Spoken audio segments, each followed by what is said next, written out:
sing your song, just lift it up, just sing your song.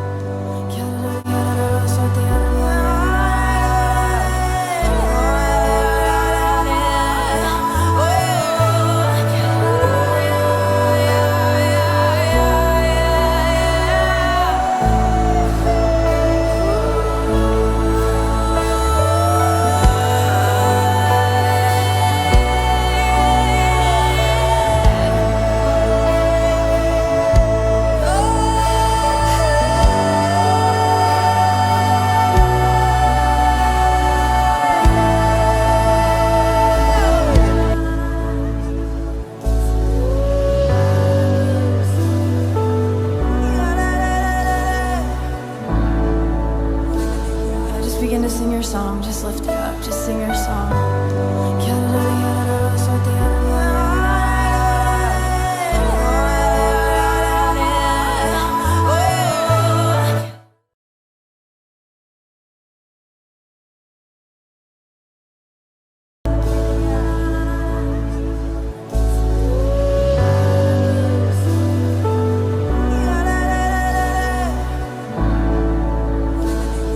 Begin to sing your song, just lift it up, just sing your song.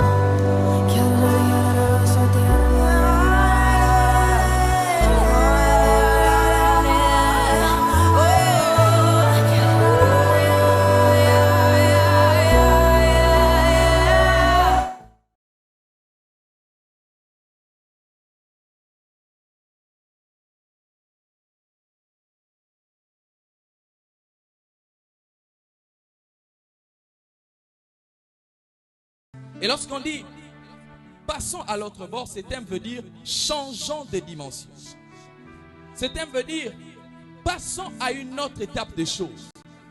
Ce thème veut dire changeons de dimension car nous avons grandi et nos actes doivent attester la maturité. J'aimerais dire à un chrétien que les actions ou les actes que tu poses doivent attester la maturité.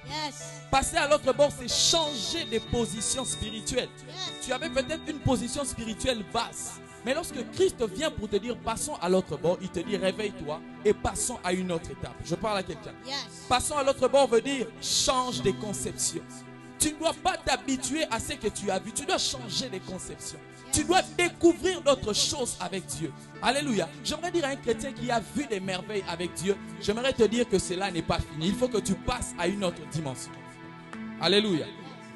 Il y a un homme ici qui est attaché à son confort. J'aimerais te dire ce soir.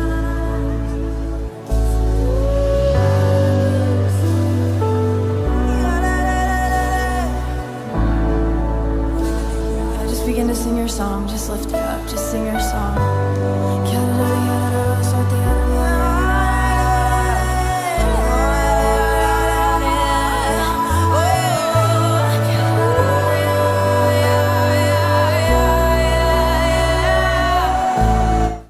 Et lorsqu'on dit passons à l'autre bord, ce thème veut dire changeons de dimension.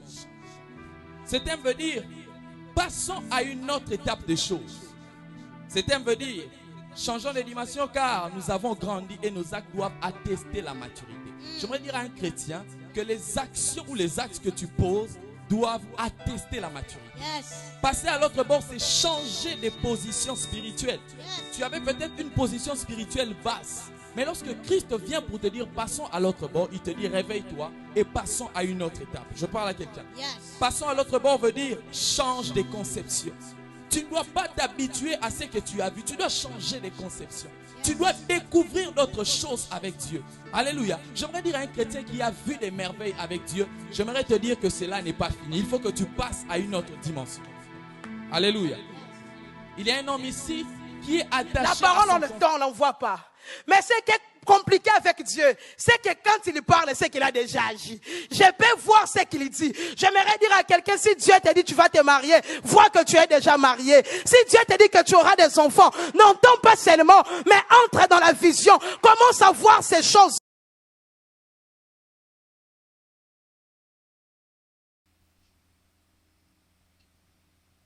Shalom chez vous, bonsoir à tous. Bienvenue en cette deuxième soirée de notre activité Fire and Healing Days. Nous sommes très contents de vous retrouver encore ce soir. Est-ce qu'ensemble on peut acclamer le Seigneur, on peut honorer la présence de Dieu en acclamant très fort pour le Seigneur. Bienvenue, bienvenue et bonsoir chez vous. Nous sommes là sur le plateau, en direct du plateau Mijek, et nous sommes là afin de poursuivre avec notre programme. Et nous vous prions de pouvoir partager ce live pour atteindre plusieurs personnes. Partagez ce live. La présence de Dieu va déjà commencer avec nous. Nous vous prions de pouvoir partager ce live afin d'atteindre plusieurs personnes. Que Dieu bénisse ceux qui sont en ligne. Que Dieu bénisse ceux qui sont en ligne. Et ce soir, nous sommes en notre deuxième soirée. Nous croyons que par la grâce de Dieu, le Seigneur nous fera du bien. Est-ce qu'on peut encore acclamer très fort pour le Seigneur? Acclamons le Seigneur. Nous vous demandons de partager ce live. Partageons ce live afin de pouvoir atteindre plusieurs personnes. Nous sommes là pour parler encore de la part de Dieu, bénéficier de la présence de Dieu en cette soirée. Et nous croyons que de partout où vous êtes, le Seigneur vous fera énormément du bien. Alors partageons ce live pour atteindre les autres aussi, que nous puissions atteindre tous les continents si possible. Partageons, invitons, écrivez même le nom de certaines personnes que vous voulez, que ces personnes également se joignent à nous pour ce live. Alors je vous prie de pouvoir écrire les noms, identifier ceux-là qui doivent se joindre à nous ce soir. Faisons-le au nom de Jésus, faisons-le, partageons ce live afin de pouvoir aussi atteindre les autres. Nous sommes très contents de vous retrouver et nous voulons déjà commencer avec la chorale. Nous vous prions de partager ce live. Partageons ceci, écrivons, identifions les gens afin qu'ensemble nous puissions bénéficier de la présence de Dieu. J'aimerais que là où tu es, que tu puisses encore ramener tes pensées. Nous allons désirer encore que Dieu vienne régner dans ce live, régner dans ce programme. Ensemble avec la chorale, nous allons adorer le Seigneur. Je viens dans ta présence, le cœur assoiffé de toi. Je m'attends à toi, je m'attends à toi, Père. Je viens dans ta présence, le cœur assoiffé de toi. Je m'attends à toi, je m'attends, je viens dans ta présence. Alléluia. Le cœur assoiffé de toi. Oh, je m'attends à toi. Je m'attends à toi. Je viens dans ta présence. Le cœur assoiffé de toi, Seigneur. Assoiffé de toi. Oh oui, je m'attends à toi. Je m'attends à toi, Père. Je viens dans ta présence. Le cœur assoiffé de toi, Seigneur. Je m'attends à toi. Je m'attends à toi, Père. Quel qu'en puisse soir, petit, je viens dans ta présence. Est-ce que quelqu'un qui vient dans la présence de Dieu ce soir? Ah, oh, je m'attends à toi. Je m'attends à toi. Yes. Je lève mes mains vers le ciel. Je te donne mon cœur. Je dirai à mon âme, tu es Dieu de tout. Même sur le mer se déchaîne, tu parles le calme. Ce soir, tu es mon repos, tu es au camp. Oh, je lève mes mains, Seigneur. Alléluia. Je te donne mon cœur, Seigneur.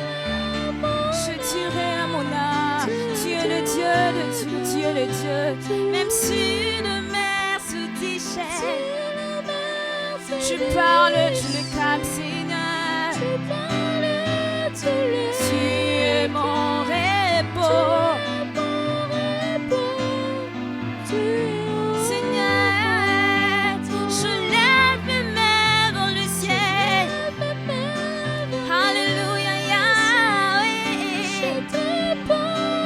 Je te donne mon cœur, Seigneur. Je dirai à mon âme, Seigneur. Oh, même si le mer se déchaîne. Alléluia.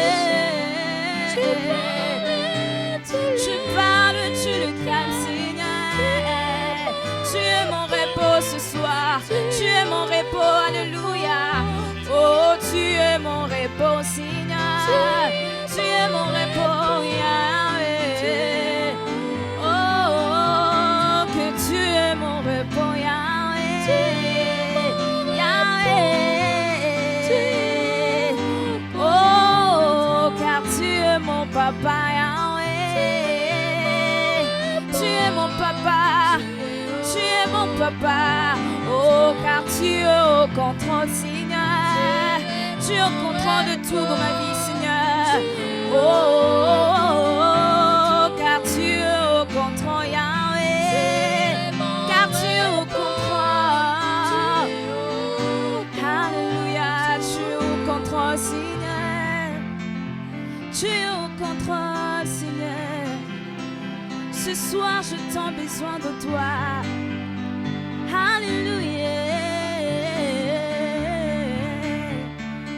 Alléluia.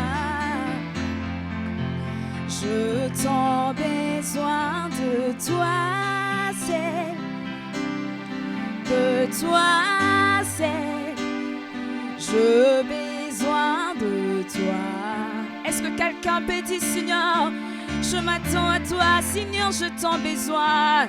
Est-ce que quelqu'un peut chanter avec moi sur refrain? De toi, c'est j'ai besoin de toi. Encore de fois, peut célébrer les seigneurs. Peut dire, Seigneur, je m'attends de toi. Je m'attends à toi. Yahweh, de toi, c'est j'ai besoin de toi. J'ai besoin de toi. J'ai besoin de toi, Yahweh. Je t'en besoin. De toi, c'est j'ai besoin de toi. J'ai besoin de toi. J'ai besoin de toi, Yahweh. Je t'en besoin. De toi, c'est j'ai besoin de toi. Oh, Esprit de Dieu, je t'en besoin de toi. De toi, c'est oh, alléluia. Quelqu'un a besoin de Dieu peut parler au Seigneur ce soir. J'ai tant besoin de toi.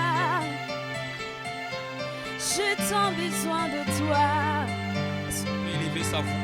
J'ai tant besoin de toi. Oui, est-ce que tu peux parler à Dieu là où tu es? Oui, parle à Dieu. La Bible déclare, pourtant tu es saint, tu sièges au milieu des louanges de ton peuple. Est-ce que quelqu'un peut inviter la présence de Dieu en cet endroit? Oui, est-ce que tu peux élever ta voix, demander à Dieu, j'ai tant besoin de toi seul. J'ai tant besoin de toi seul. Quelqu'un peut parler comme Moïse, dire à Dieu, Seigneur, oui, tu me demandes de monter avec ton peuple. Tu ne me dis pas qui tu enverras avec moi. Oui, Seigneur, j'ai tant besoin de toi. Oui, quelqu'un peut désirer encore la présence de Dieu. Oui, Dieu a promis à Moïse un ange devant. Mais Moïse réplique, il dit, il n'a pas besoin de l'ange. Il a besoin de la présence de Dieu à ses côtés. Oui, invite Dieu ce soir. Oui, j'aimerais te parler, toi qui nous suis par les lives. Oui, toi qui pries avec nous à la maison. Oui, invite la présence de Dieu. Invite la présence de Dieu. Oui, demande à Dieu, j'ai tant besoin de toi. Oui, j'ai tant besoin de toi. Oui, prions, prions au nom de Jésus. Invitons la présence de Dieu. Shadalabaka Sitelebaya. Oui, Seigneur, tu es là parmi nous. Tu es là présent, ô Dieu des grâces. Oui, tu es là, éternel Dieu des grâces. Nous avons tant besoin de toi en ce soir. Oui, nous avons tant besoin de toi en ce soir. Oui, invite la présence de Dieu, invite la présence de Dieu. La Bible déclare là où 2 ou 3 sont assemblés en son nom, il est parmi eux, il est parmi eux. J'aimerais rassurer à quelqu'un, ce soir Dieu est avec nous. Ce soir Dieu est avec nous. Ce soir Dieu est parmi nous. Alléluia, alléluia. Oui Seigneur, nous avons besoin de ta présence parmi nous. Alléluia. Alléluia. Shadalabaya. Besoin de toi seul, ô Dieu. Seule ta présence, ô Dieu. Seule ta présence, ô Père. Que ta présence remplisse ces plateaux.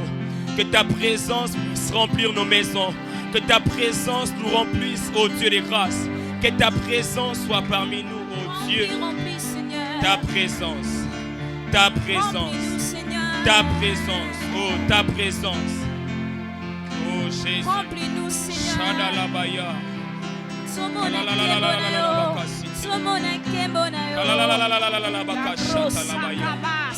Mandala babradele ba shatalabaya. E raba shatalabaka cité. Le cabradele lebo cité le boyo. Kanima cité le baya. O zibrada leba shandalabaya ka cité. La Bible dit, ce peuple m'honore de lèvres et de paroles, mais leur cœur est éloigné de moi. Est-ce que tu peux associer ton cœur avec ta bouche? Est-ce que tes lèvres peuvent s'associer avec ton cœur afin de parler à Dieu sincèrement? J'ai besoin de toi. Sincèrement ce soir, j'ai besoin de ta présence. Seigneur, j'aimerais que ce que mes lèvres disent et que ce que mon cœur traduise, oh Dieu, que ça fasse la même chose, oh Dieu. Seigneur, j'aimerais que mon cœur t'invite. J'aimerais que mon esprit t'invite. J'aimerais que ma personne, oh Dieu, t'invite en ce soir.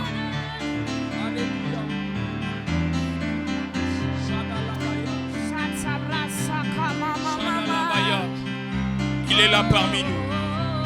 Oui, c'est Dieu est là parmi nous. Oui, c'est Dieu est là parmi nous. Oui, c'est Dieu est là parmi nous. Alléluia. Alléluia. J'aimerais inviter encore une personne à prier. La Bible déclare, si tu déchirais le ciel, si tu descendais, les montagnes s'ébranleront. J'aimerais inviter quelqu'un à faire cette prière avec moi. Dire à Dieu, Seigneur, déchire le ciel ce soir. Ce soir, nous voulons vivre un ciel ouvert. La Bible dit dans Deutéronome 28, le verset 12, l'Éternel t'ouvrira son bon trésor, le ciel. Oui, j'aimerais que nous puissions prier et dire à Dieu qu'il déchire le ciel ce soir. Élevons nos voix de partout où nous sommes. Désirons que le ciel puisse s'ouvrir ce soir. Oui, est-ce que tu peux élever ta voix de là où tu es? Demande à Dieu d'ouvrir le ciel et déchirer le ciel grandement pour toi. Oui, il est en train de le faire. Oui, ce soir, le ciel se déchire. Alléluia. Et descendre l'élo. Shadalabaya. Tout changera si. La Bible dit, je ne ferai que tel que vous avez parlé à mes oreilles. Oui, ce que tu es en train de demander à Dieu ce soir, Dieu est en train de le faire. Déchire le ciel, oh Dieu. Et descendre l'élo. Alalalabaya, shata. Tout changera si koyo. Tout changera. Oh, si tu déchires le ciel. Si tu déchires le ciel. Et descendre en ce moment. Et descendre en ce moment. Tout changera. Il y a de vie qui sera transformée, Seigneur. Fais tomber ta pluie ce soir. Que la pluie de ta gloire tombe sur nous. Alors que tu déchires le ciel sur nous, Père. Que la pluie de ta gloire tombe sur nous, Père éternel.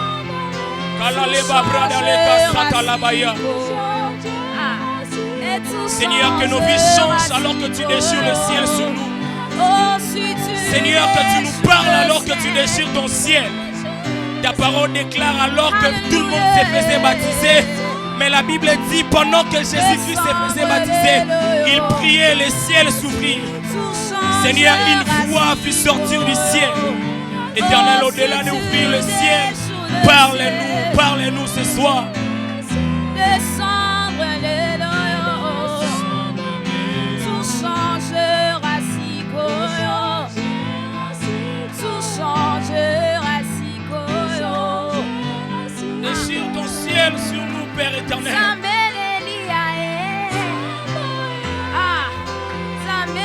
Oui, de partout tu es, prie Dieu. Oui, de partout tu es, prie Dieu. Demande à Dieu d'ouvrir ton ciel ce soir. Demande à Dieu d'ouvrir ton ciel.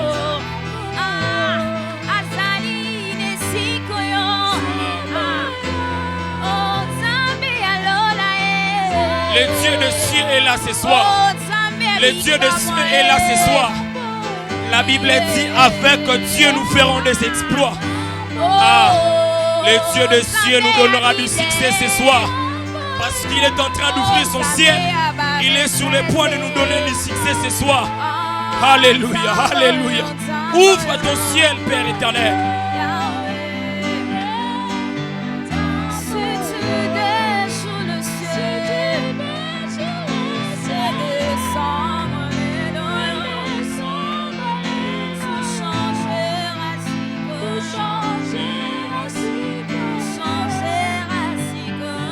Quelqu'un veut voir les choses changer dans sa vie.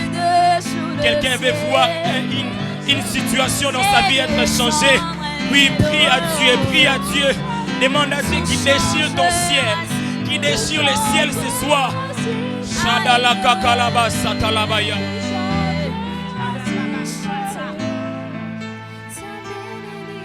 Oui, il est en train de les faire.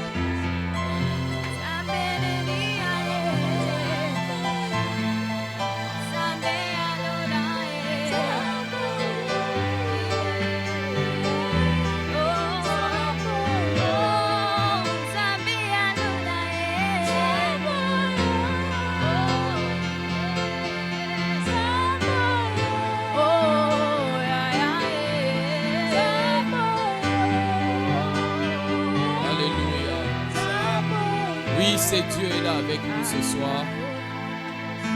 Il est là avec nous afin de nous parler. Nous sommes en train de communier avec tous ces frères et sœurs qui nous suivent. La Bible déclare qu'il est doux et agréable aux frères de demeurer ensemble.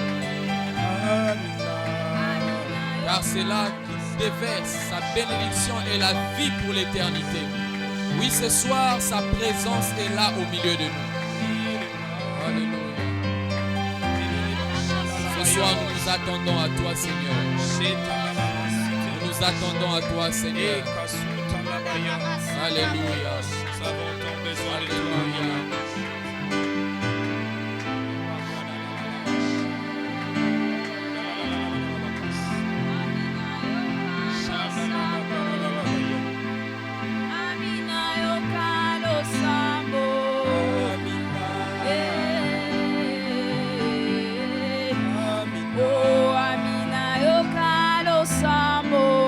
La Bible l'appelle le Dieu qui écoute les prières.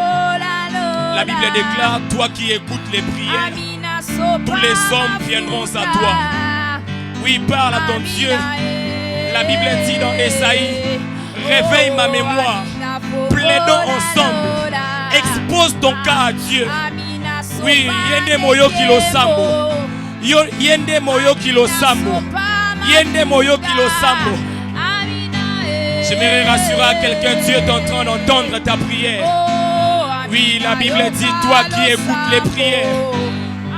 Écoute nos prières. Écoute nos prières. Dieu t'entend. Dieu t'entend ce soir.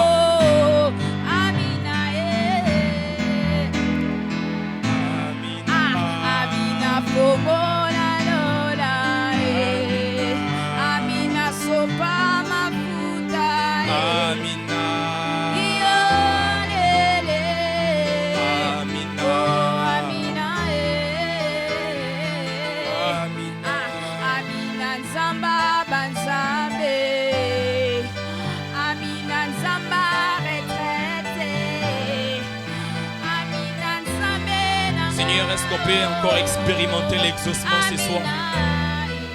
Seigneur, quelqu'un a besoin de t'entendre ce soir. Seigneur, quelqu'un a besoin d'entendre ta voix au Père éternel. Ta parole déclare que la voix de l'Éternel fait enfanter des biches. Seigneur, quelqu'un soupire après l'enfantement ce soir, oh Dieu. Au travers ta voix, oh Dieu, nous voulons les vivre. Nous voulons vivre l'enfantement au Père éternel.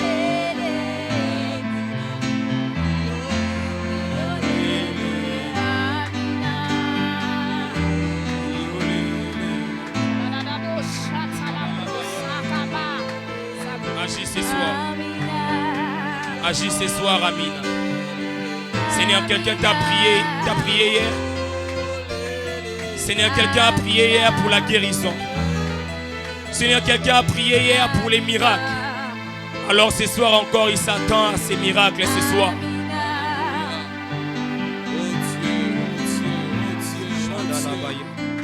Merci pour ta présence en ce soir. Merci pour ta gloire que tu déverses en ces lieux. Seigneur, nous nous abandonnons à toi. En cette soirée, nous avons encore besoin que tu affectes nos vies. En cette soirée, nous avons encore besoin que tu rencontres quelqu'un. Seigneur, que ces lieux soient saturés de ta présence. Que tous ceux qui nous suivent, Seigneur Dieu, soient au-delà, Seigneur, d'être connectés. Seigneur, à l'internet, je prie qu'ils soient connectés à ton esprit, à ta présence. Oh Dieu, nous te bénissons. Nous te rendons grâce. Nous te sommes infiniment reconnaissants. Car tu es celui qui ne cesse de marcher avec nous. Oh Dieu, nous te bénissons encore pour ce soir. Que l'honneur et la gloire ne reviennent qu'à toi et à toi seul. Seigneur, nous te recommandons ces instants. Nous prions que tu nous guides, que tu gères tout, Seigneur, par ton esprit. Merci de le faire. Merci de le faire au nom de Jésus. Si quelqu'un peut acclamer très fort pour le Seigneur, est-ce qu'on peut bien le faire? Même ceux qui nous suivent en ligne, manifestez que vous êtes avec nous. Manifestez que vous êtes avec nous. Alléluia. Alors très heureux de pouvoir vous retrouver encore en cette soirée, comme je le disais, en cette deuxième soirée de notre activité. Alors nous vous prions de pouvoir partager ce live parce que nous voulons déjà écouter la parole de Dieu. Alors vous qui venez de nous rejoindre, bonsoir chez vous. Nous sommes en direct du plateau Mijek afin de pouvoir être bénis par la présence de Dieu. Nous vous prions de partager ce live, d'identifier les autres afin qu'ensemble nous puissions nous puissions rencontrer le Seigneur. Partageons le live, partageons le live, partageons le live. Nous sommes déjà au moment où nous voulons écouter la parole de Dieu. Est-ce que quelqu'un est prêt ce soir? Est-ce qu'on peut encore acclamer le Seigneur?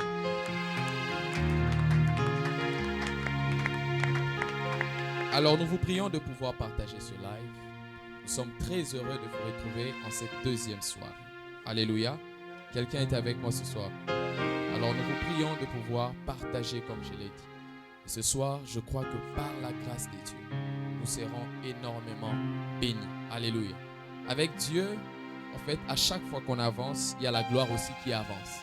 À chaque fois que les pas de Dieu évoluent, la gloire de Dieu évolue aussi. Alléluia. Et je crois que par la grâce de Dieu, le Seigneur nous fera encore du bien en cette soirée. Alléluia. Et en ce deuxième jour, nous sommes avec une personne merveilleuse. Pour certains, ils ont déjà vu, alors qu'on a publié l'affiche, on a publié la personne qui va intervenir ce soir. Et avant de lui donner la parole, j'aimerais d'abord dire quelques mots sur elle. Elle s'appelle la servante de Dieu, Ilombelombe Esther Gladys. Elle est licenciée en droit privé et judiciaire à l'UPC, l'Université protestante au Congo. Elle est également licenciée en théologie dans la faculté théologique des Assemblées de Dieu au Togo. Donc elle a fait la faculté de théologie. Elle a été responsable à l'intercession à l'église centenaire à l'UPC. Elle a été également responsable de l'intercession au groupe évangélique du centenaire, le GEC. Et ce soir, elle est avec nous. Elle a été aussi bergère d'un ministère appelé la bergerie. Et ce soir, elle est là afin de nous parler de la part de Dieu. Elle est pasteur stagiaire à l'église Parole du Salut Gombe. Elle est responsable, beaucoup de titres, hein, mais supporter, c'est quand même les tâches que le Seigneur lui a confiées. Et elle est, comme je disais, responsable à la jeunesse de la Parole du Salut Gombe. Elle est prédicatrice et pasteur stagiaire dans cette église, la Parole du Salut Gombe. Et c'est une merveilleuse servante de Dieu. Moi, je l'appelle Zuza Power. Je l'appelle Zuza Power. Et ce soir, elle va mettre le feu ce soir. Alléluia. Quelqu'un est prêt à entendre Dieu ce soir? Je vous prie de partager ce live pour atteindre plusieurs personnes. Je crois que le feu de Dieu va atteindre une vie. Alléluia. Alléluia. Alors partageons ce live pour atteindre plusieurs personnes. C'est une femme forte qui parle bien de la part de Dieu. Alors, vous êtes prêts pour qu'on reçoive ensemble la servante de Dieu, Esther Gladys? Est-ce qu'on peut acclamer le Seigneur? Est-ce qu'on peut acclamer le Seigneur? Alors, bonsoir, servant de Dieu. Shalom, bonsoir, peuple de Dieu, les amis qui sont avec nous ici au plateau, mais aussi ceux qui nous suivent à travers ces plateformes, des réseaux sociaux. Shalom, bonsoir, que Dieu vous bénisse de là où vous êtes. Merci d'être avec nous ce soir. Nous sommes très contents que vous soyez au milieu de nous. Nous rappelons que ce n'est pas la première fois que vous puissiez passer à la MIGEC. Vous étiez avec nous, c'était en 2018, je crois, avant que vous puissiez aller au Togo pour pouvoir décrocher votre diplôme. Vous étiez avec nous dans une journée des familles. Et aujourd'hui, vous êtes là dans le cadre, alors que l'église est confinée, plutôt le monde est confiné, il y a ces temps de crise. Nous avons organisé ces moments et nous sommes très contents que vous soyez au milieu de nous. Alors, avant de pouvoir vous donner la parole pour couler, nous avons quand même deux questions seulement à vous poser.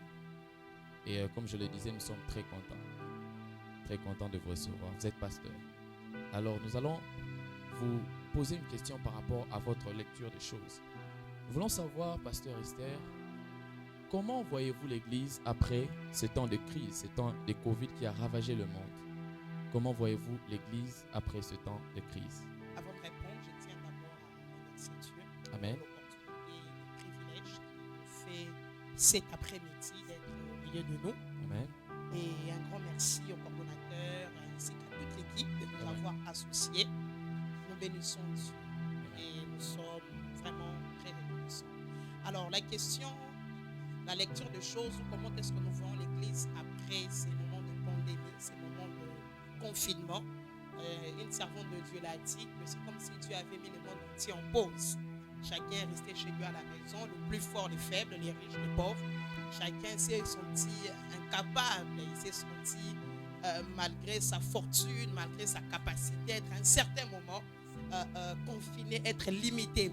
Alors moi je pense que quand je regarde un peu tout ce qui se passe au travers du monde, j'ai essayé de le comparer un peu avec ce qui s'est passé avec Noé, dans l'arche de Noé. Parce que Noé aussi, avec sa famille, ils étaient confinés dans l'arche de Noé. Et Dieu voulait détruire la terre. Il a envoyé un jugement par de l'eau de déluge qui a ravagé le monde. Mais Noé était confiné avec sa famille. Amen. Alors la question de savoir comment est-ce que nous voyons l'Église après le confinement, je vais les retourner en disant comment est-ce que Noé s'est comporté après être sorti de l'arche, après ces confinements, alors qu'il était confiné dans l'arche. Le monde était détruit, il y avait une pandémie. Dans son époque, il y avait les déluges. Nous, dans notre époque, il y a ces Covid. J'étais en train de dire à ma soeur avant de venir, nous avons vu que le Covid, on est en train de se lamenter. Je me demande comment est-ce que Pharaon avait fait, lui avait vu 10 plaies. Alors ces moments, même les enfants d'Israël qui étaient confinés, alors que Dieu voulait les épargner de la mort. Parce que le confinement, c'est aussi ces moments où Dieu veut nous épargner. Alléluia. Alors qu'il y a les flots, il y a les déluges, il y a les 10 plaies, il y a la mort à l'extérieur. Dieu nous garde. Alors la question, comme je dis, je le vois, comment est-ce que nous devons nous comporter en sortant de ces moments-là? Alléluia. Alors, la Bible dit que quand Noé est sorti de l'arche, la première chose que Noé a fait, il a bâti l'autel. Alléluia. Moi, je vois l'église après le confinement. Nous devons rebâtir l'autel. Est-ce qu'on peut acclamer Nous le devons Seigneur? repartir sur de nouvelles choses. Alléluia. Quand Noé a bâti l'autel, pour lui, c'était un signe de reconnaissance que Dieu lui a épargné de la mort. Mais c'était aussi un signe de la communion. C'était un signe de la restauration de l'alliance. Parce que rappelez-vous, quand Dieu agrée l'offrande de Élie, de Noé, les temps nous manquerait pour parler du principe de l'autel. Parce que la première fois qu'on a parlé de mention, on a utilisé ce terme bâtir l'autel, c'est dans Genèse chapitre 8. Quand Noé est sorti du confinement, c'est vrai qu'avant Noé, Abel avait offert des offrandes. Dieu lui-même avait tué un animal pour revêtir Adam. Mais utiliser les mots bâtir l'autel et les mots holocauste, pour la première fois, là, a été utilisé dans Genèse chapitre 8. Alléluia. Donc ça s'avère important de comprendre le contexte pour discerner qu'est-ce que vraiment l'autel veut dire. Et quand Noé bâtit l'autel, Dieu approuve l'autel. Je disais que le temps nous manquerait pour expliquer les principes de l'autel. Mais il y a une chose que j'aime, c'est la parole que Dieu a déclarée sur Noé. Il a béni, il a dit je ne détruirai plus la terre, et il se met à bénir. Il dit quoi? Que sois fécond, multiplie-toi. Et il lui dit domine.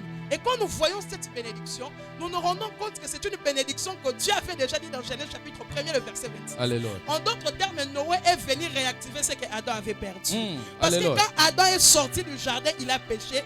La bénédiction que Dieu lui avait donnée a été donnée au diable. C'est le diable qui dominait sur la terre. Et quand Noé a bâti le terre, c'était la récupération. Alléluia. Et je crois qu'après ces moments de confinement, l'église doit récupérer tout ce que le diable avait. Gloire à Dieu.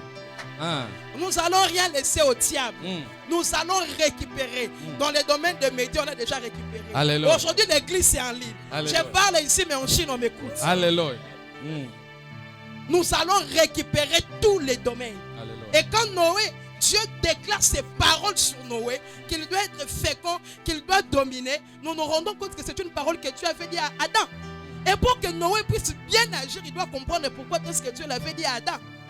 Or, Dieu l'a dit à Adam qui est le cadet de la création. Adam a été créé après les lions, après les chiens, après les poissons, tout ce que vous voulez. Et vous remarquerez avec moi que Adam est le premier cadet à dominer sur ses ennemis. Parce que Dieu a dit à Adam, tu domineras sur tes prédécesseurs. Alléluia. Et la question de savoir pourquoi seulement c'est Adam que Dieu a dit. Tout simplement parce que Adam était l'image de Dieu. Après le confinement, seront l'image de Dieu. Est-ce qu'on peut acclamer le après Seigneur? le confinement, seront l'image de Dieu. C'est très fort. C'est alors que nous allons réactiver tout ça qui était parti. Gloire à Je ne Dieu. sais pas qu'est-ce qui était parti dans ta famille, à l'église, dans ton pays. Mais nous savons une chose, qu'après le confinement, nous allons bâtir l'autel afin que ce qui était parti revienne. Et la deuxième chose, Gordon, c'est que Adam, la Bible dit que Dieu, quand il a créé Adam à son image, c'est alors qu'il lui a demandé de dominer. Mais quand Dieu crée Adam, nous allons nous rendre compte que Dieu change de vocabulaire. Chaque fois que Dieu crée du 1er au 5e jour, Dieu dit que cela a été bon. Mais quand Dieu s'est reproduit sur la terre, il donne à la terre son image, Dieu dit que cela a été très bon. Alléluia. Ça veut dire que pour Dieu, tout ce que tu peux avoir, c'est bon. Aussi longtemps que tu n'as pas son image, tu n'as pas encore les très bons. C'est très profond. Si tu as les véhicules, c'est bon. Si tu as le mariage, c'est bon. Si tu as le visa, c'est bon. Mais si tu n'as pas encore l'image de Dieu, tu n'es que dans les bons. Est-ce qu'on peut acclamer le Seigneur? Ce n'est que l'image de Dieu qui nous introduit dans les très bons. C'est pourquoi la Bible dit, tel il est, tel nous sommes. Ça veut dire que les lions ne pouvaient plus chercher Dieu parce qu'ils voyaient Dieu dans Adam. Ça veut dire qu'après le confinement, nous devons revêtir la divinité de telle sorte que nous sommes le corps du Christ. Il est assis à la droite de Dieu, mais sur la terre. Si on veut voir Jésus, on doit nous voir. Parce que nous représentons le Seigneur. Alléluia. On donne Alléluia. paix de mots, je vais m'arrêter. Est-ce qu'on peut acclamer le Seigneur? Très profond. Nous avons déjà commencé, vous avez remarqué que même par la première question, c'était déjà le commencement de toutes choses. Alléluia.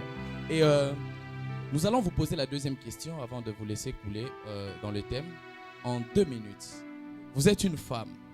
Quel conseil pouvez-vous donner à ces femmes qui vous suivent, qui ont un appel de Dieu, mais qui ont peur, qui ont encore des doutes ou qui n'arrivent pas à payer le prix par rapport à leur destinée, à leur ministère en tant que femme? Quel est le conseil que vous donnez à toutes ces femmes qui vous suivent ce soir? Tout ce que je peux dire en 2 minutes, Ok. vous avez bien précisé en 2 minutes, c'est qu'il faut croire en Dieu. Amen. Il faut croire tout simplement en Dieu parce que Dieu est derrière sa parole pour l'accomplir. Dieu, il sait se prendre en charge. Dieu, quand il dit une chose, il a toutes les capacités. Quand Dieu donne l'appel, Dieu ne regarde pas le sexe, ne regarde pas l'âge, ne regarde pas le genre. Dieu, quand il donne l'appel, il le donne par rapport à ce qu'il veut faire de toi. Alors que tu sois homme ou que tu sois femme, il faut simplement croire en Dieu. Croire en ce que Dieu t'a dit, t'accrocher, mais aussi payer les prix. Souvent on a peur. Bon, c'est vrai que c'est dans la culture des hommes, hein, et surtout en Afrique, des gens on sous-estime la femme. La culture met la femme en second lieu. Moi je me rappelle, même au début de ma foi, quand nous y allons dans nos retraites, tu vas te rendre compte que les hommes ont tendance, quand il est 2 heures du matin, bon, toi va dormir, nous on va continuer à prier. Toi entre même dans les montagnes, entre dans les tentes, nous on va continuer à chercher Dieu. C'est côté-là, cet instinct de l'homme de garder, de protéger, mais aussi parfois ça devient comme si on veut sous-estimer. Moi je pense que la seule chose que ma soeur, que tu me suis, je peux te dire, si c'est Dieu qui t'a dit bâtir l'autel. Vous savez, revenons un peu dans l'histoire de Noé. La Bible dit que Noé a bâti l'autel, mais quand nous lisons Hébreux chapitre 11, la Bible dit ceci: c'est par la foi que Noé fut divinement averti des choses qu'on ne voyait pas encore, considéra la parole de Dieu et bâtit l'autel. Ça c'est la version Louis II. La version Semeur dit c'est par la foi que Noé fut divinement averti des choses qu'on ne voyait pas encore, prise au sérieux la parole de Dieu et bâtit l'autel.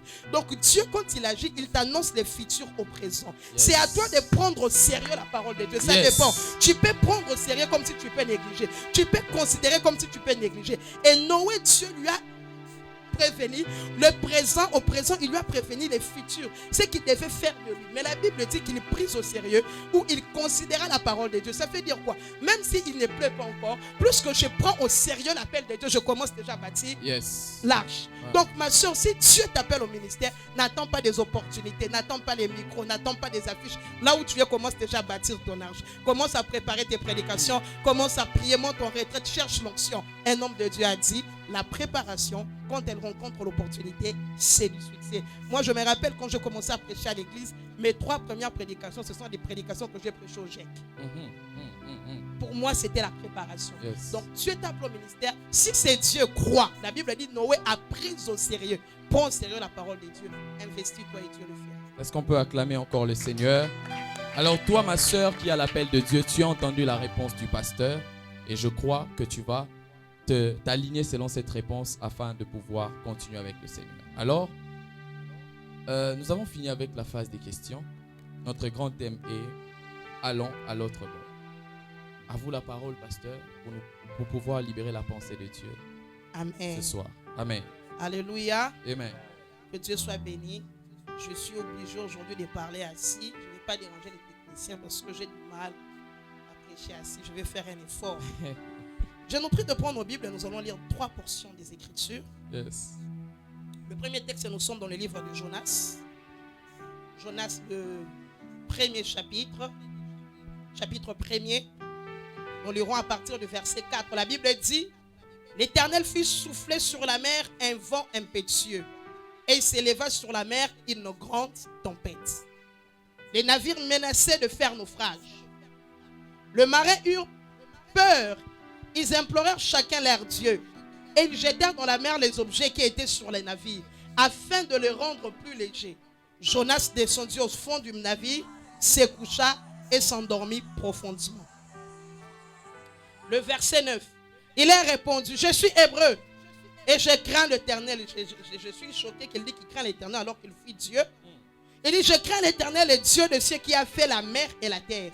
Ces hommes eurent une grande frayeur et lui dirent: pourquoi tu fais cela? Car cet homme savait qu'il fouillait loin de la face de l'Éternel, parce il leur avait déclaré. Il leur dit: que ferons-nous pour que la mer se calme envers nous? Car là, la mer était de plus en plus orageuse. Il leur répondit: prenez-moi et jetez-moi dans la mer, et la mer se calmera envers vous. Car je sais que c'est moi qui attire sur vous cette grande tempête. Cet homme ramait pour gagner la terre, mais ils ne purent parce que la mer s'agitait toujours plus contre eux.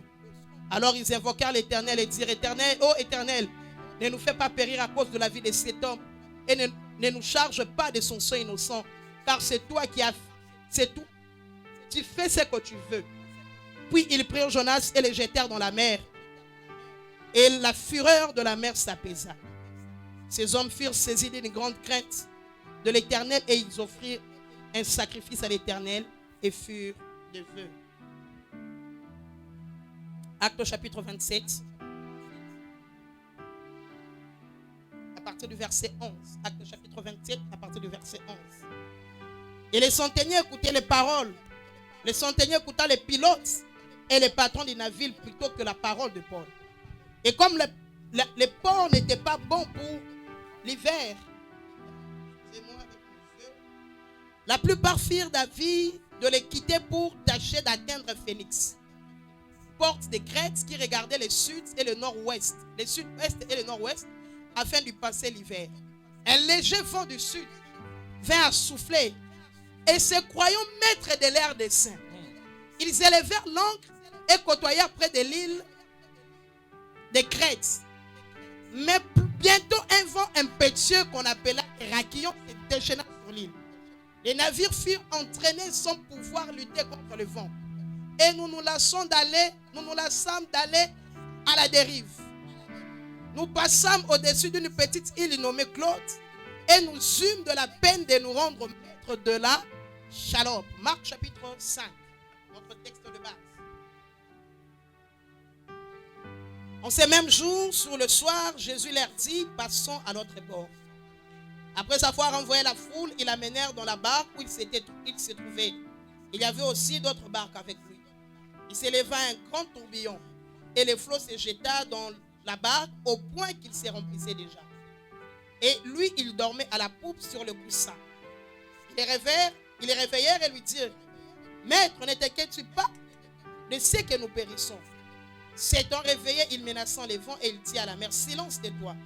Et les vents cessa. Il y a un grand calme. Puis il leur dit, pourquoi avez-vous ainsi peur? Comment n'avez-vous point de foi?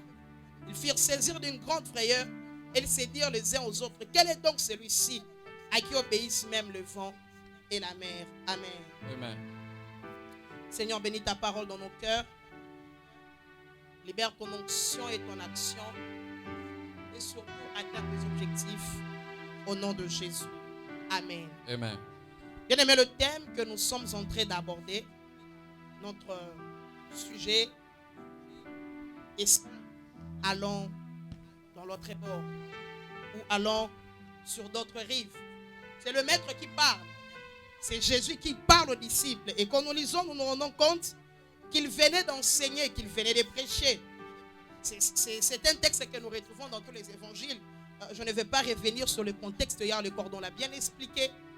Jésus dit une phrase. Il dit aux disciples, écoutez, ici nous avons travaillé, nous avons prêché, nous avons évangélisé, nous avons enseigné, nous avons fait de grandes choses. Nous devons aller dans l'autre bord. Nous devons aller dans l'autre rive. Nous devons aller de l'autre côté. Et par ce passage, par ces mots, cette phrase, allons de l'autre bord, j'aimerais dire d'abord 3 choses avant de continuer. Allons dans l'autre bord veut aussi dire que nous avons un Dieu de mouvement. Yes. Notre Dieu n'est pas un Dieu statique. C'est un Dieu qui bouge. Allons dans d'autres bords veut tout simplement dire que nous sommes sortis de l'Égypte. Nous devons aller en Canaan. Et dans le parcours en Canaan, nous devons traverser les déserts. Alléluia. Nous ne devons pas rester sur place. Notre Dieu, c'est un Dieu qui bouge. Quand vous lisez le psaume 23, vous allez voir les psalmistes parlant de son Dieu. Il dit une chose, l'Éternel est mon berger. Il se présente comme la brebis du Seigneur. Il se présente comme appartenant à Dieu lui-même. Il dit, vous serez les brebis de mon pâturage. Il se présente comme un enfant de Dieu. Et dans sa relation avec Dieu, il est en train d'utiliser le verbe de mouvement. Il dit, il me conduit. C'est un Dieu qui marche. Ce n'est pas un Dieu statique. Yes. Il dit, il me dirige. Il dit, quand je marche. Donc nous comprenons que la vie chrétienne, ce n'est pas une vie statique. Yes. C'est une vie où nous sommes en mouvement. Et même parlant de bénédiction, lui-même il dit qu'il m'accompagne. Oh. On accompagne que celui qui marche. Donc ce texte de allons de l'autre bord est en train de nous montrer que notre Dieu est un Dieu de mouvement. Alléluia. Il n'est pas un Dieu de surplace. Il n'est pas une statue qui est là. La Bible dit qu'il est le même hier, aujourd'hui et éternellement. Il traverse les temps. Il est au même moment dans le passé. Il est dans le présent. Il est dans le futur. Il est même dans l'éternité. Yes. Allons dans l'autre bord veut aussi dire changer de dimension. Yes. Là, allons dans l'autre bord veut dire que nous avons assez travaillé ici. Nous devons aller maintenant dans d'autres choses. Allons dans notre bord, veut dire, ici nous avons enseigné, là nous devons aller démontrer. Yes. Allons dans notre bord, veut dire qu'il y a un moment où il faut parler, mais il y a un moment où il faut pratiquer. Alléluia. Parce que moi je ne suis pas d'accord quand on donne des séminaires, 20 choses à connaître sur la guérison, finalement personne n'est guéri. Parce qu'il y a des moments où on doit recevoir l'enseignement, mais il y a des moments où nous devons pratiquer l'enseignement. Alléluia. Allons dans notre bord, veut dire que c'est bon, tu as écouté les enseignements, tu as reçu l'instruction, maintenant tu dois les pratiquer. Allons dans notre bord, c'est aussi aller vers l'inconnu. Yes. Les bords où ils étaient, ou la rive où ils étaient, c'était une rive déjà connue. Ils étaient là avec les disciples, ils ont sympathisé avec la foule. Certainement Pierre connaissait le nom du voisin, certainement Barthélemy connaissait le nom de la femme qui était là. Mais du coup Jésus dit, allons dans l'autre bord. Pour les disciples c'était un inconnu. Allons vers un inconnu. Allons vers une incertitude. Ici, vous avez déjà maîtrisé. Vous connaissez. Nous devons changer de dimension. J'aimerais dire à quelqu'un, nous allons changer de dimension. Amen. Souvent, la difficulté, c'est quoi? C'est que nous ne voulons pas aller dans notre bord parce que nous réalisons que c'est un inconnu. L'homme n'aime pas l'inconnu. L'homme n'aime pas l'incertitude. L'homme aime là où il maîtrise, là où il comprend. Regardez Pierre. Jésus lui dit, allons dans les eaux profondes. Il dit, Seigneur, là-bas, c'est compliqué. Laisse-moi ici. Pierre était en train de dire, nous avons péché toute la nuit. Donc Pierre, écoutez, Jésus il dit, va dans les eaux profondes. Pierre dit, nous avons péché toute la nuit. Jésus parle de Pierre de futur, d'une action qu'il devait poser de l'autre côté, mais Pierre lui parle de Jésus du passé. Parce que c'est ça la difficulté de l'homme. Il préfère rencontrer l'histoire du passé parce qu'il maîtrise le passé. Il peut bien te dire ce qui s'est passé la nuit. Il ne veut pas parler du présent parce qu'il sait que le présent c'est incertain. D'autant plus qu'il avait déjà échoué dans le même endroit. C'est ça un peu le problème de l'homme. Facilement, il va te parler de son passé. J'ai été, j'ai fui, j'ai fait ceci. Mais c'est difficile qu'il te parle du futur parce que pour lui, le futur est incertain. Mais quand Jésus vient, il dit, merci pour ton passé, merci pour tout ce que tu me dis, mais moi, j'ai un projet dans l'avenir. Allons dans l'autre bord. Yes. Allons dans de nouvelles dimensions.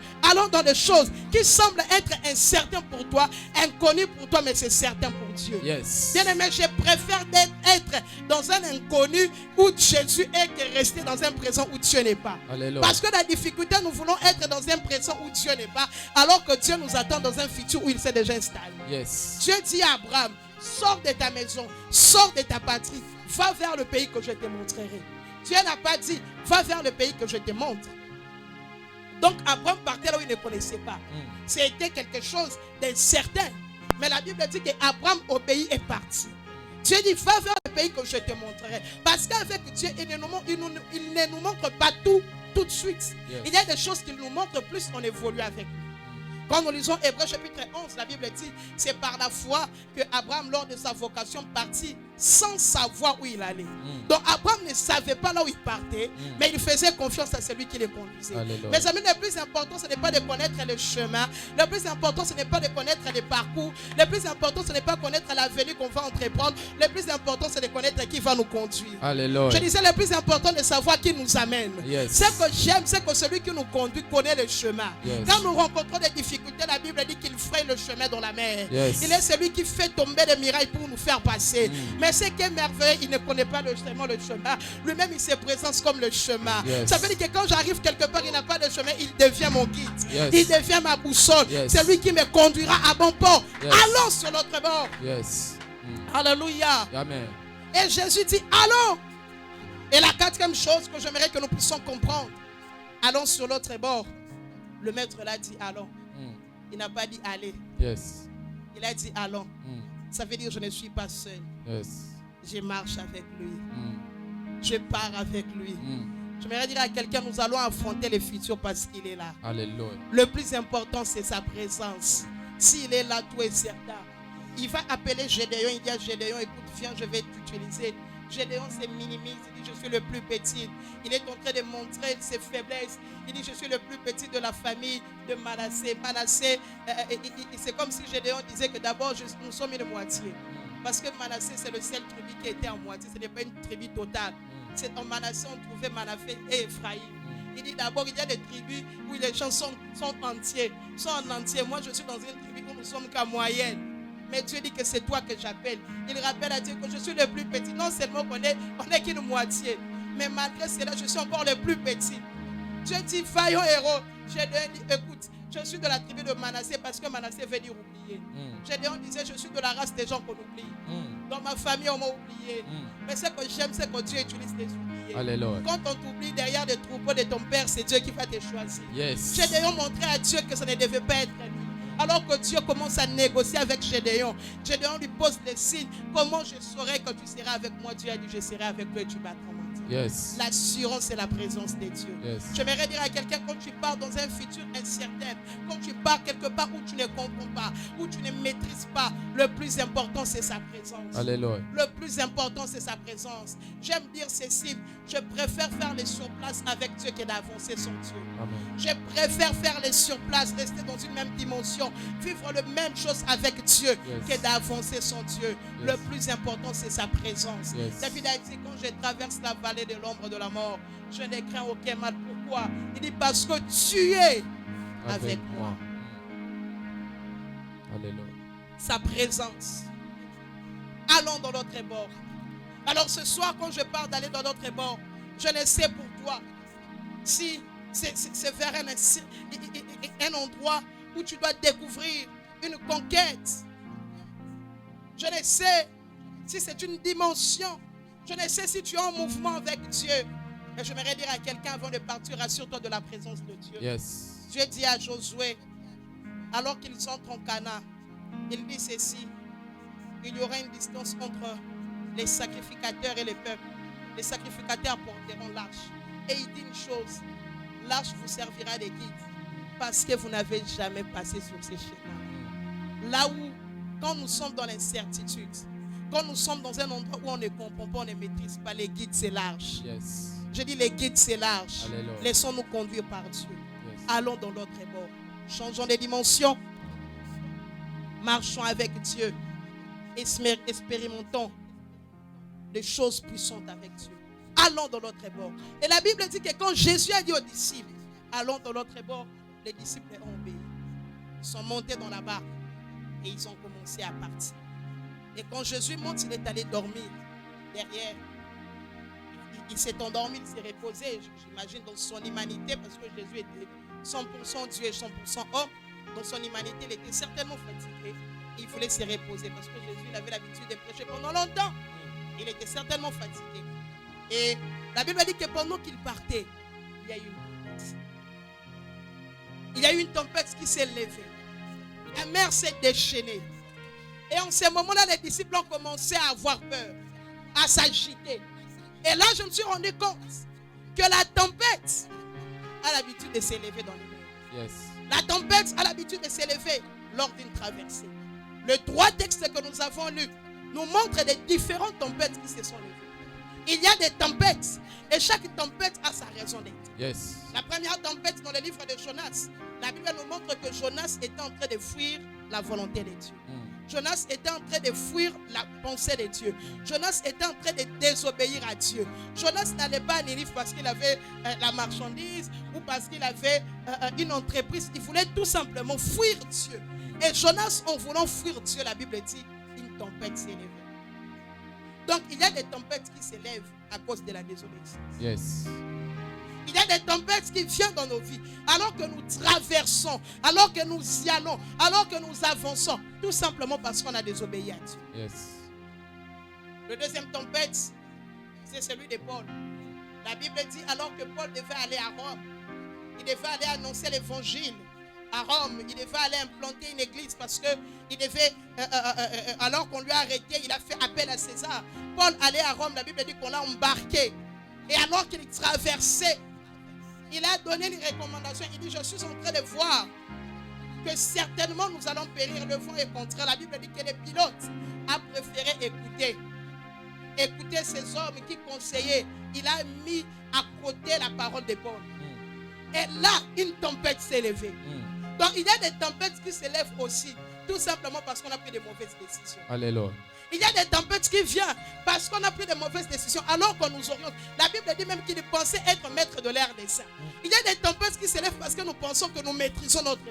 Alléluia. Il y a des tempêtes qui s'élèvent parce que nous pensons que nous savons quoi faire. Il y a des tempêtes qui s'élèvent tout simplement parce qu'on a pris de mauvaises décisions. Yes. Il y a des personnes qui peuvent dire je souffre parce que je me suis engagé peut-être avec la mauvaise personne. Je suis entré dans une mauvaise affaire. Mais la troisième tempête, ce sont des tempêtes qui s'élèvent tout simplement parce qu'on obéit à Dieu. Alléluia. La Bible dit que les disciples sont montés dans la barque parce que Jésus les avait dit allons dans l'autre mort. Alléluia. Cette tempête s'est levée, non pas parce qu'ils fouillaient la volonté de Dieu. Cette tempête s'est levée, non pas parce qu'ils ont désobéi à la parole de Dieu. Cette tempête s'est levée, non pas parce qu'ils ont écouté ou ils ont pris une mauvaise décision. Mais cette tempête s'est levée tout simplement parce qu'ils ont obéi à Dieu. Yes. J'ai compris que dans la vie, avec ma petite expérience, il y a des moments où nous vivons presque la même situation que les autres. Yes. La difficulté, c'est que quand les gens nous voient, nous tous vivre des tempêtes, on peut nous qualifier, on peut nous donner la même qualification. Les gens qui connaissent l'histoire de Jonas, s'ils voient les disciples dans la mer, ils diront certainement ils ont désobéi à Dieu. Les gens qui connaissent l'histoire de Paul, s'ils voient les disciples dans la tempête, ils diront c'est parce qu'ils ont pris une mauvaise décision. Parfois, nous traversons la même situation, mais nous ne sommes pas les mêmes personnes. Vous savez, à Golgotha, il y avait 3 croix. Et les 3, on les traitait de malfaiteurs.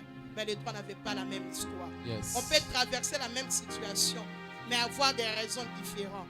Je suis peut-être christifié avec toi un voleur, mais je ne suis pas voleur. Yes. Moi, je suis sauveur de l'humanité. Yes. C'est pourquoi ce soir, j'aimerais dire à quelqu'un, peu importe la situation que tu traverses, ça peut ressembler aux païens. Ne te dis pas que tu es comme eux, parce que souvent nous nous lamentons. Seigneur, comment je vis cette situation alors que je t'obéis? Non, ça c'est la tempête de l'obéissance. Yes. Parce qu'il y a aussi des tempêtes de l'obéissance.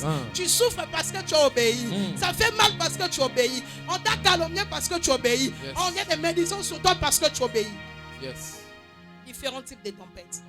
Et là, les disciples se retrouvent dans une tempête tout simplement parce qu'ils ont obéi à Dieu. Et dans ces 3 tempêtes, il y a 3 comportements adoptés. Alléluia. Quand tu es dans la tempête de Jonas, le seul remède, c'est de jeter Jonas.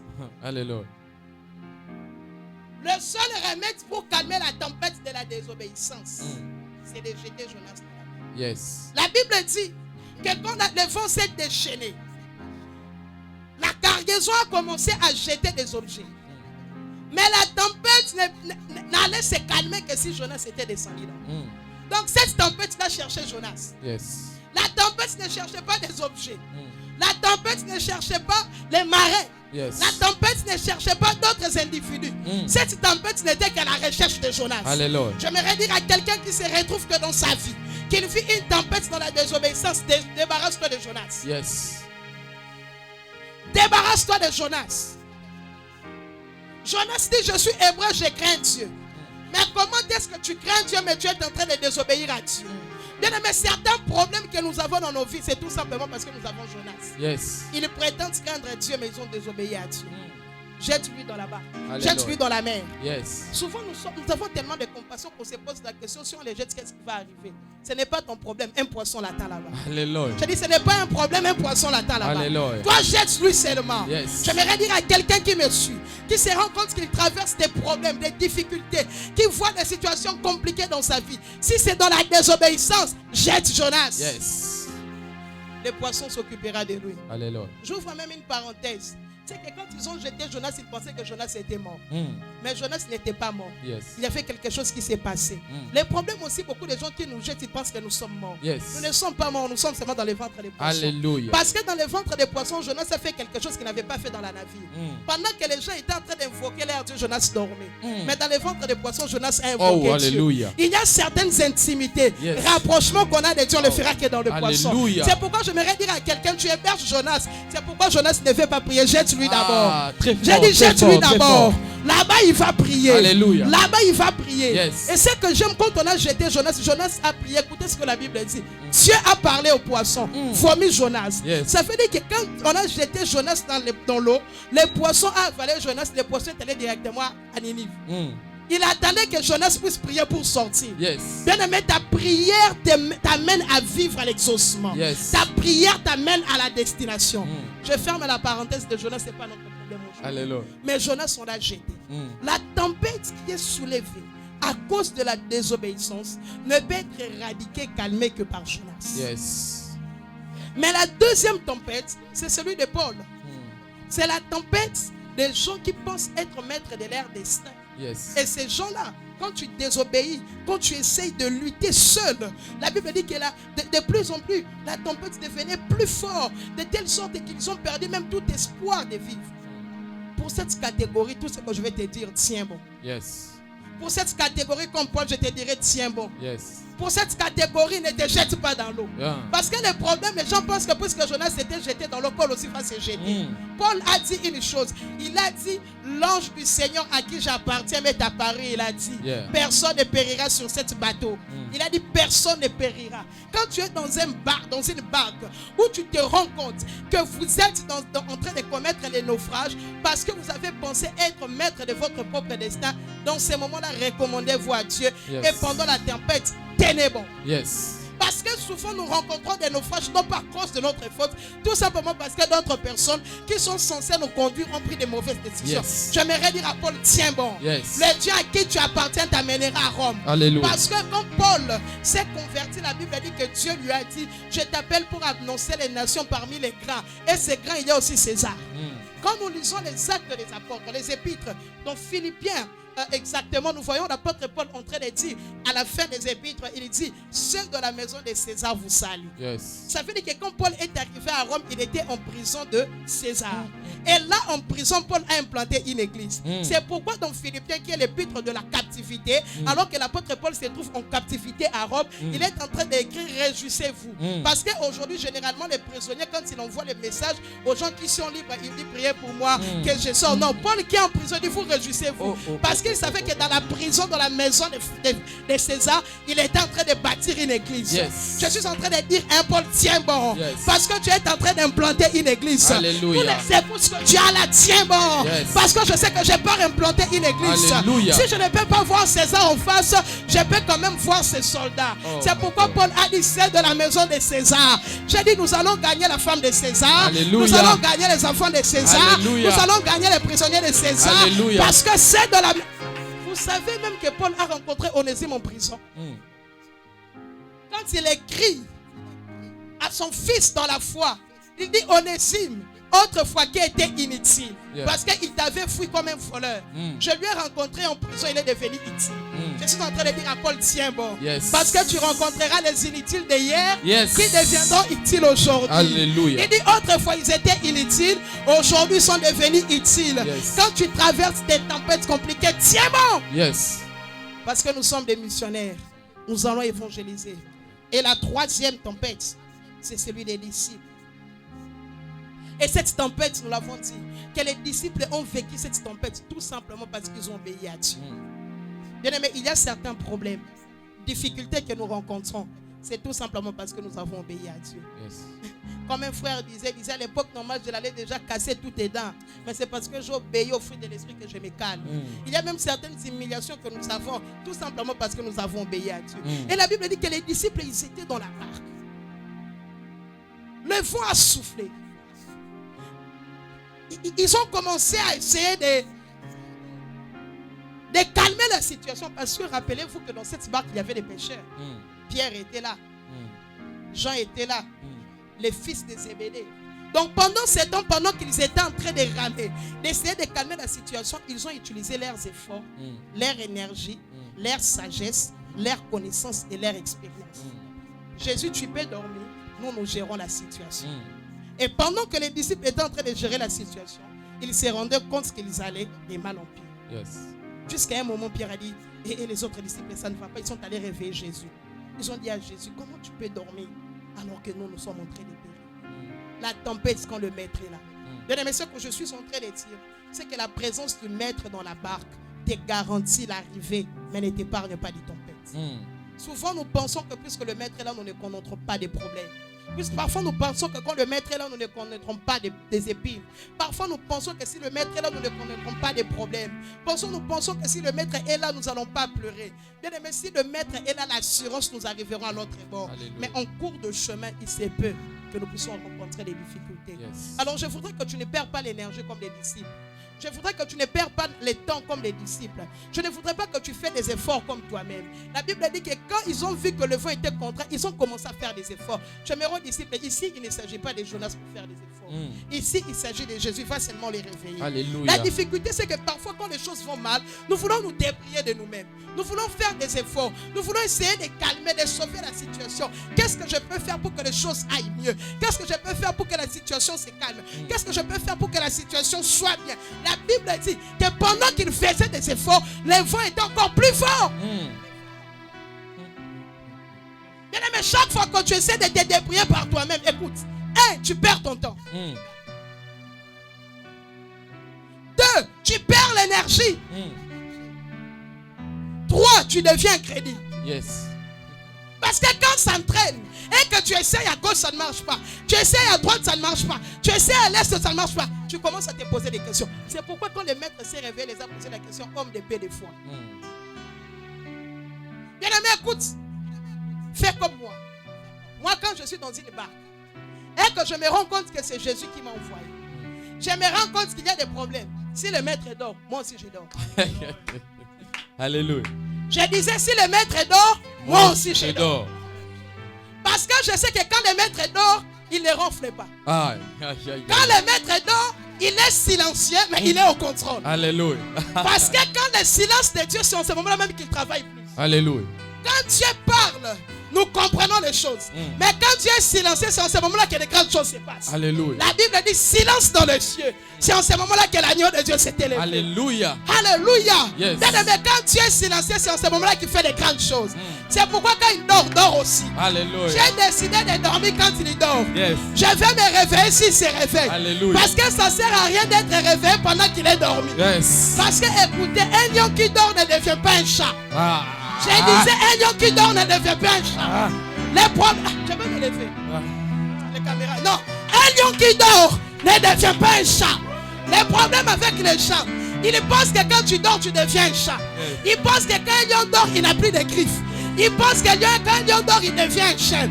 Non, je dors, je vais me réveiller.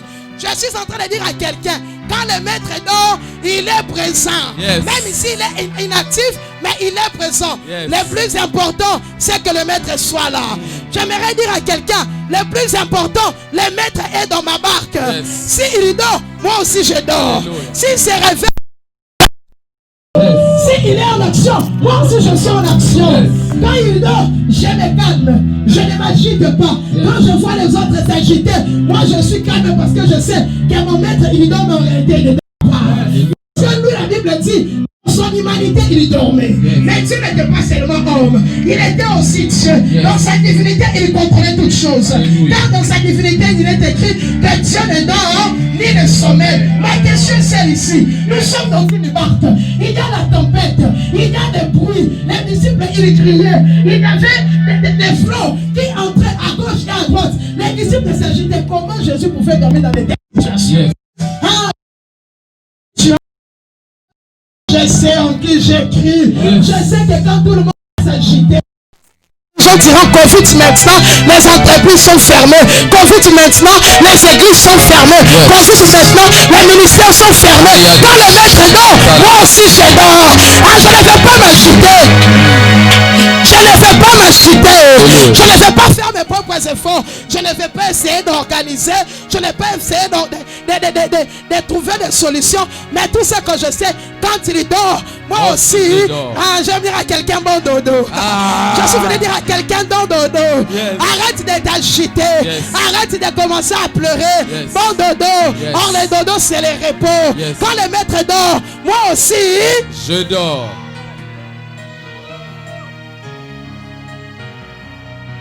Dormir, c'est comme si Dieu était inactif. Mais en réalité, il était très actif. Yes. Parce qu'à la croix, il semblait être aussi inactif. Mais en réalité, il était en train de faire le plus grand travail. Alléluia. Pendant que tu penses qu'il est silencieux. Servant de Dieu, vous pouvez vous Ah, couler. pendant que vous pensez que Dieu est silencieux. Yes. En réalité, c'est pendant ces moments qu'il travaille. Alléluia. Parce que le silence de Dieu ne fait pas dire l'absence de Dieu. Ah. Quand vous pensez que Dieu est silencieux, c'est en ces moments-là qu'il est en train de travailler. Yes. J'aimerais dire à quelqu'un, s'il dort, toi Oh. aussi, ne t'agite pas. Yes. Ne te tracasse pas. Yes. Je préfère dormir avec lui. Yes. Parce que je sais que si je dors, écoutez, pardon, la barque n'appartenait pas à Jésus. Donc cette barque ne pouvait pas couler. Parce que ça ne lui appartenait pas. Yes. Après la traversée, il devait les rendre à son propriétaire. Alléluia. Bon, s'il dort, moi aussi je vais faire quoi? Parce que je sais que la barque n'est pas lui, c'est que ça ne va pas couler. Vous savez pourquoi est-ce que Jésus devait absolument ressusciter? Vous savez Pourquoi? pourquoi? Pourquoi? Parce que la tombe, c'était pas sa tombe. Allez. C'était pour Joseph d'Arimathée. Alléluia. C'était pas sa tombe. Yes. C'était la tombe de Joseph d'Arimathée. Yes. Même si vous me mettez là-bas, Ouais. puisque ça ne m'appartient pas, et que moi je suis débiteur de personne, Yes. les vrais morts doivent prendre sa tombe. Oh. Ah, j'aimerais dire à quelqu'un, si Jésus dort, toi aussi. Dors. Parfois nous pensons qu'il est inactif. Mais c'est en ces moments-là qu'il travaille. Yes. Je suis en train de dire à quelqu'un, arrête de perdre le temps. Arrête de commencer à chercher à gauche et à droite. Yes. Arrête de commencer à t'agiter. Quand tu le vois le maître dormir, toi aussi. Dors. Oh, cette situation c'est compliqué. Je ne sais pas. Je vais appeler l'oncle. Je vais appeler la tante. Je vais... Hé, garde tes mégas, toi aussi. Dors. Bon dodo. Ah. Bon repos. Yes.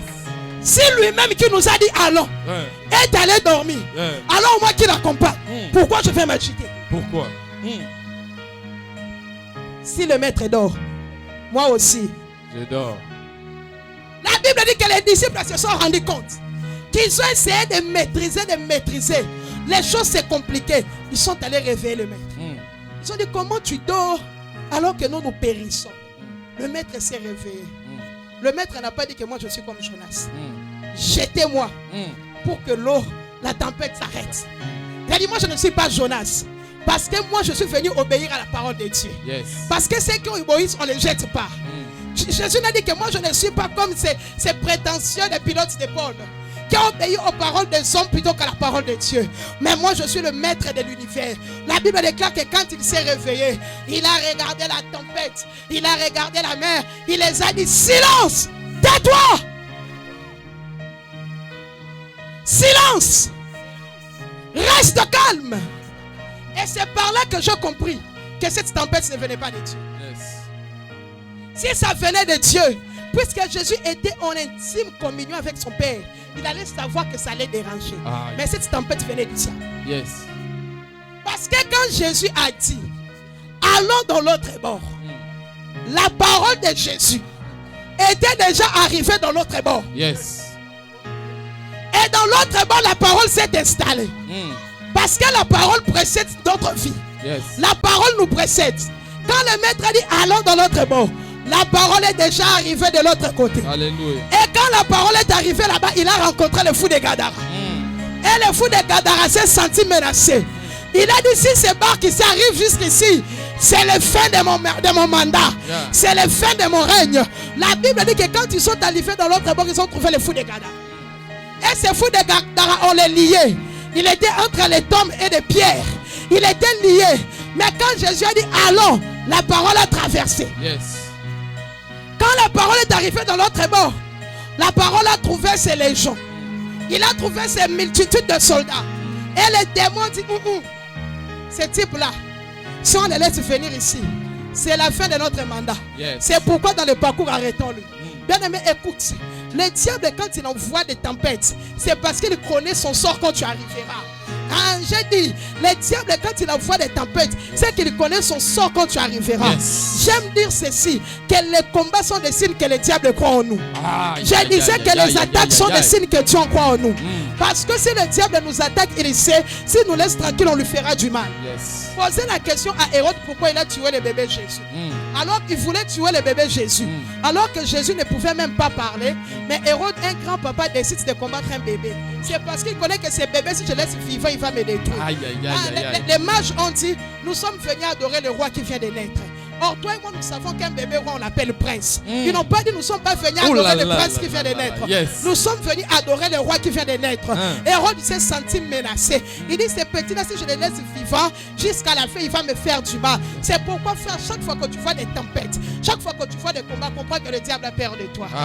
J'ai dit, parfois, le diable croit en nous plus que nous-mêmes. Et parfois, les actions du diable, c'est de nous motiver qu'on a quelque chose. Les actions du diable nous motivent qu'on a quelque chose. Le diable, quand il t'attaque, il croit que tu es plus fort que lui. La deuxième chose, les attaques sont des signes que le diable ne nous a pas encore vaincus. Alléluia. Parce qu'on ne combat pas un cadavre. Quand tu vois le diable t'attaquer, c'est que je suis encore là. Même si j'ai reçu les coups, je suis encore là. Même si je saigne, hein, je suis encore là. Même si je pleure, je suis encore là. Posez la question au bon samaritain, te dira qu'il a trouvé un homme à demi-mort. Il n'était pas mort. Il n'était pas vivant, mais il était à demi-mort. Il était entre la mort et la vie. Même si vous m'avez tout pris, je suis encore là. Même si j'ai perdu mon père, je suis encore là. Même si on est dans le Covid, je suis encore là. Même si on n'a pas mangé à la maison, je suis encore là. Aide-moi à dire à ton voisin, c'est en live. Écris seulement, je suis encore là. Dis, je suis encore là. Je suis encore là. Même si je pleure, je suis encore là. Même si ça fait mal, je suis encore là. Yes. Come on. Sous je suis encore là. Alléluia. Power du ciel. Descendu sur la terre. Revêtir l'humanité. Afin que l'humanité travaille dans la divinité. Je suis encore là. Yes. Sous sa part. Tant qu'il y a la vie, il y a de l'espoir. Un chien vivant vaut plus qu'un mort. Moi, je suis encore.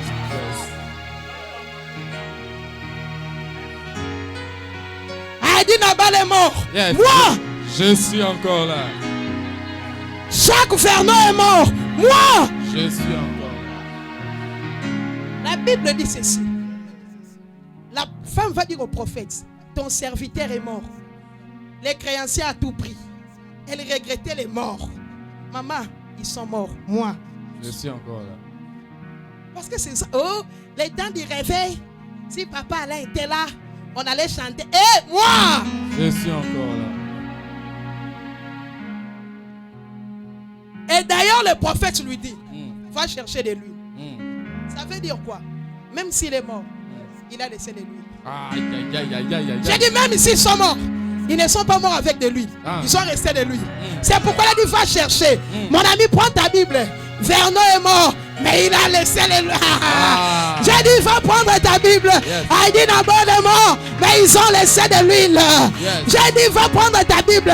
Entre dans ta chambre, va fouiller, va regarder. Et ils sont morts. Moi, je suis encore là. Rabazo. Je suis encore là.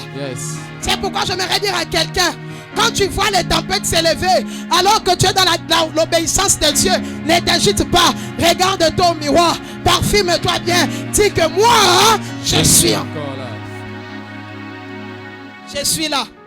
La parole est arrivée de l'autre côté. La parole a rencontré les fous des Gadara. Parce que nous connaissons dans les princes spirituels, il y a ce qu'on appelle les princes des Tyr. C'est lui qui contrôle les terrains. Et quand la parole est arrivée, ça a annoncé que quelque chose arrive. Et les démons là se sont organisés pour empêcher Jésus d'arriver. Ils ont envoyé la tempête. Mais comme Jésus avait dit alors, il s'est levé. Il a dit silence, tais-toi. Bien aimé, nous allons les battre à la tempête. Mais nous allons les chasser aussi chez eux. J'ai dit, nous allons battre les gens qu'ils vont envoyer en premier. Les premiers gardes qu'ils appellent les tempêtes. Qui pensent qu'ils vont nous empêcher d'arriver. Mais quand nous arriverons sur place, nous allons finir la mission. Là, nous allons les battre quand ils viendront la nuit. Mais nous allons les battre aussi le jour. J'ai dit, nous allons les battre quand ils vont envoyer des envoûtements. Mais nous allons les délivrer aussi. Nous allons les battre quand ils vont envoyer des incantations. Mais nous allons les délivrer aussi. Cette route était devenue inaccessible. Les gens ne passaient plus parce que ces géants contrôlaient. Et la Bible l'appelle légion. C'était un légion. C'était un légion. Maintenant écoute. La Bible dit dans Philippiens, C'est pourquoi Dieu l'a aussi souverainement élevé. Et il lui a donné le nom qui est au-dessus de tous les noms. Afin qu'au nom de Jésus, tous genoux fléchis dans les cieux, sur la terre et sous la terre. Et Philippiens nous montre que Jésus est couronné Seigneur. Or, quand les apôtres écrivent les épîtres, puisqu'ils étaient dans la traduction romaine, ils avaient l'habitude de s'inspirer de ce qui s'est passé à Rome pour décrire ce qui devait arriver. Et ce jour-là, Jésus a rencontré un légion. Or, à Rome, pour couronner quelqu'un général, pour couronner quelqu'un Seigneur, cette personne devait livrer un certain nombre de batailles. Et quand il livrait ce nombre de batailles, à la fin, on le couronnait Seigneur. Donc, comme vous voyez le cordon assis là, imaginez que le cordon, c'est Jules César. Et il se retrouve entouré de la foule en public. Vous voyez comme dans les Jeux olympiques. César est assis là. Et quand la personne qu'on devait couronner devait entrer, César lui disait, assis-toi à ma droite, jusqu'à ce que je fasse de tes ennemis tes marchepieds. Et là, César, quand il voulait couronner quelqu'un seigneur ou général, ce général entrait au terrain, mais accompagné des gens qu'il avait vaincus. Et les gens qu'il avait vaincus, ils devaient respecter les bataillons romains. Le premier cas qu'il devait vaincre, il devait vaincre les cas des gens qu'on appelle les centurions.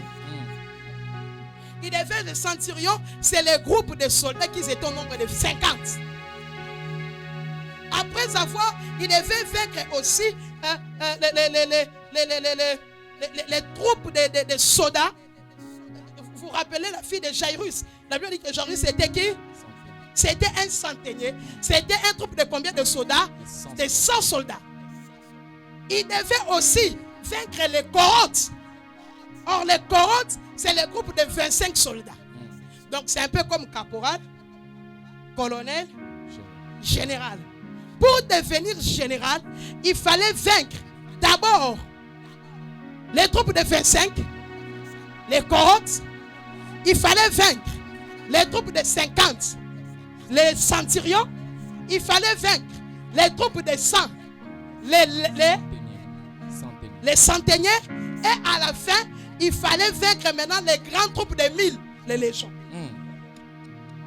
Et quand tu as vaincu toutes ces troupes-là, c'est alors que tu devenais général et seigneur. Or, dans le ministère de Jésus, puisqu'il devait devenir seigneur de gloire, dans toute sa vie, il a d'abord vaincu les cohortes. Parce que la Bible dit qu'on est venu l'arrêter avec le cohorte, 25 soldats. Alléluia. Prophétiquement, Jésus avait déjà gagné. Quand vous continuez, la Bible dit qu'il a guéri la fille de Jairus, qui était un centenier. C'est qui prophétiquement, il avait déjà vaincu les généraux de sang. Quand vous continuez, les 50, je dis c'est quoi? Il devait vaincre aussi les centurions. Quand nous lisons les évangiles, nous nous rendons compte que Jésus, à un certain moment, il a rencontré un centurion. Mais il ne pouvait pas être seigneur seulement après avoir vaincu toutes ces choses. Il fallait rajouter les légions. Et ce jour-là, quand Jésus est arrivé, il a rencontré les fous de Gadara. Ce jour-là, il a vaincu les légions. Donc Jésus étant que notre général, il a vaincu toutes sortes de généraux. Maintenant, quand la Bible dit assis-toi à ma droite, jusqu'à ce que je fasse tes ennemis tes marchepieds, ça veut dire quoi? Ce jour-là, quand le général entrait au stade, tout le public l'acclamait. Maintenant, vous comprenez pourquoi on dit qu'il a vaincu publiquement. Parce que le jour que Jésus entrait dans la gloire, il avait derrière lui Satan.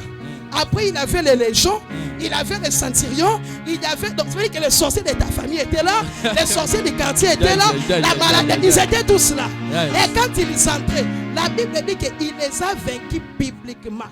Il a triomphé d'elle. Et quand Jésus arrivait, le général arrivait, il arrivait avec toute sa troupe. Et César lui disait, assis-toi à ma droite. Et quand les généraux se mettaient, qu'est-ce qui s'est passé? Tous les généraux vaincus étaient à genoux. Et lui, il plaçait les jambes sur eux. C'est pourquoi, frère, quand tu cherches les gens qui te combattent, ne regarde pas à gauche. Quand tu cherches les gens qui te combattent, ne regarde pas à droite. Quand tu cherches les gens qui te combattent, ne regarde pas en haut. Quand tu cherches les gens qui te combattent, soulève les jambes. Et quand tu cherches les gens qui te combattent, soulève les jambes. Parce qu'ils sont sous tes pieds. Yes. Ils sont sous tes pieds. Et les gens connaissant que Jésus était venu mettre fin à leur mandat, ils ont envoyé la tempête. Mais la bonne nouvelle que j'ai pour toi, les vents vont cesser. La tempête va cesser. C'est pourquoi ce soir je suis venu déclarer toute forme de vents qui se sont levés. Je déclare en qualité de sacrificateur. Yes. Toi qui m'écoutes, peu importe l'endroit, les moyens, toute forme de vent qui s'est levé pour t'interdire d'aller faire ta mission, dans le nom de Jésus, je déclare silence. Yes. Parce que pendant que je suis en train de parler, je vois des gens que le diable a envoyé l'impudicité. J'ai vu des gens que le diable a envoyé la distraction afin qu'ils n'accomplissent pas leur mission. Je me lève et je déclare silence de toi. Tu arriveras. Yes. J'ai dit tu arriveras. Rien ne t'arrêtera. Rabazo. Rien ne t'arrêtera. J'ai dit rien ne t'arrêtera. Silence de toi. Et je finis par là. Quand le maître est arrivé, qu'il a chassé les légions, la Bible dit que le fou de Gadara, il est retourné à son bon sens. Bien-aimé, ce que tu feras ramènera les choses à leur bon sens. Alléluia. Je dis tout ce qui était déformé reviendra dans le bon sens. Mais la Bible dit que quand il est revenu dans son bon sens, il a dit, je vais te suivre. Jésus a dit non, va prêcher. Mais ce que j'aime, la Bible dit qu'il est allé prêcher à la Décapole. Or la Décapole veut tout simplement dire divine. Ça veut dire que là où Jésus n'est pas arrivé, lui il est arrivé. Yes. Bien aimé, j'ai pris Dieu au nom de Jésus. Les gens que tu prêcheras arrivent là où tu n'as pas prêché. Parce que ces jours-là, Jésus a investi. Là où Jésus n'est pas arrivé, cet homme est arrivé. Yes. Là où Jésus n'est pas arrivé, cet homme est arrivé. L'évangile sera prêché par tous les moyens. Nous allons seulement trouver un indice. Une sémence. Nous investissons en lui et lui va embrasser. Yes. N'est-il pas écrit, crois au Seigneur Jésus, tu seras sauvé, toi. Et ta famille. Il n'a pas dit croyez.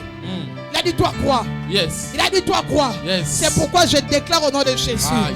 Toi qui me suis, tu es comme ce fou de Gadara que Dieu a sauvé, qu'il a délivré, mais amène l'évangile, apporte la mission. Nous sommes des missionnaires. Partout nous partons, nous implantons, nous imposons le règne de Dieu. Yes.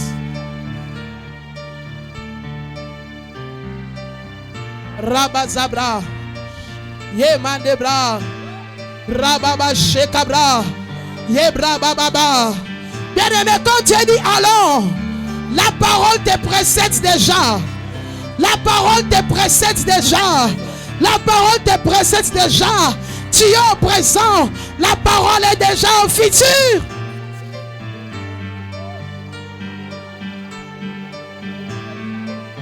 Élève ta voix, commence à parler à Dieu.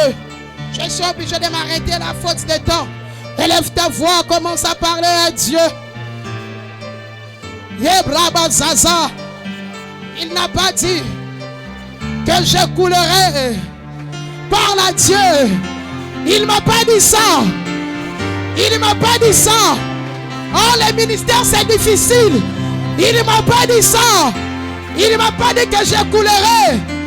Il ne m'a pas dit. C'est pas ça qu'il m'a dit. J'ai bâti ma vie sur ce qu'il m'a dit. J'ai bâti ma vie sur ce qu'il m'a dit. Il m'a dit allons. Il m'a dit allons. Toute forme de tempête que j'ai pu rencontrer, il m'a dit allons.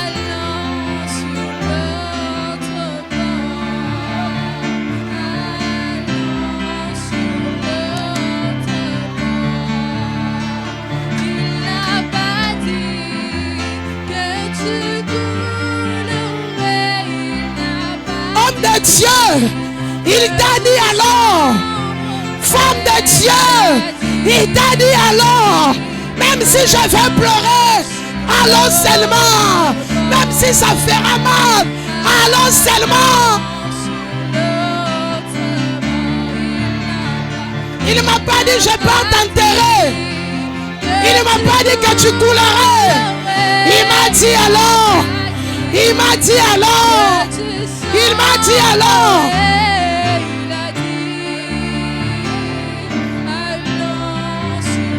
Même un titiba alors.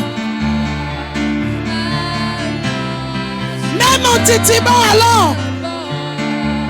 Rabashibra. Qu'est-ce que Dieu t'a dit? Qu'est-ce que Dieu t'a dit? Qu'est-ce que Dieu t'a dit?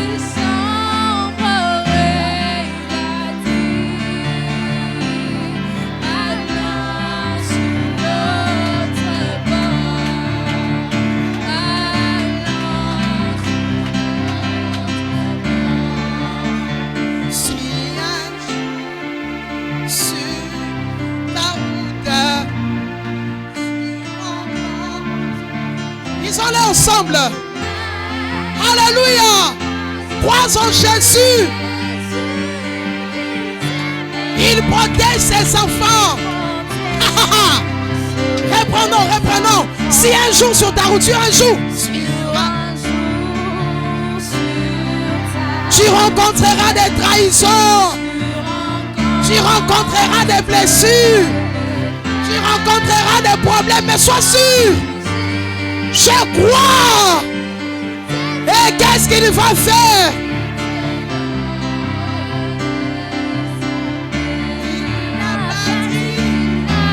Déclare-le, déclare-le. Ça, il m'a pas dit. À moi, il m'a pas dit ça. Qu'est-ce qu'il m'a dit? Déclare-le avec foi. Il n'a pas dit.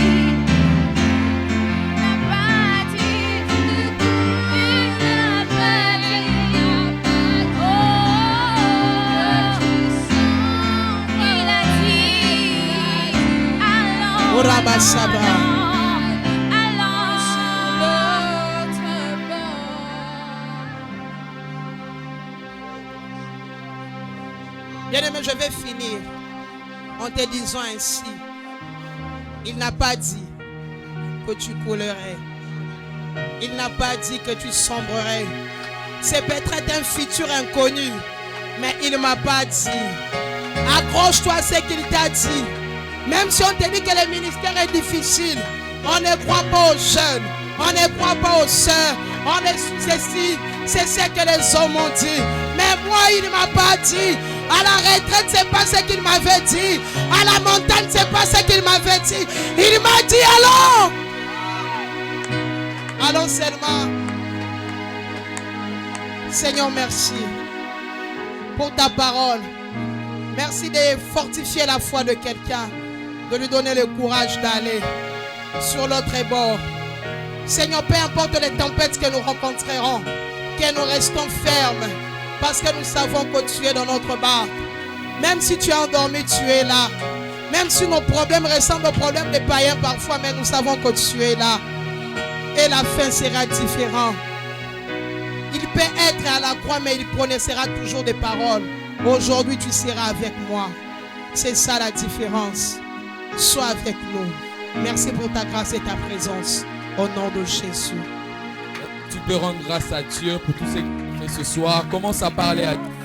Rends grâce à Dieu pour la grâce qu'il a déversée. Son à Dieu pour tout ce qu'il a fait. Rendons grâce à Dieu.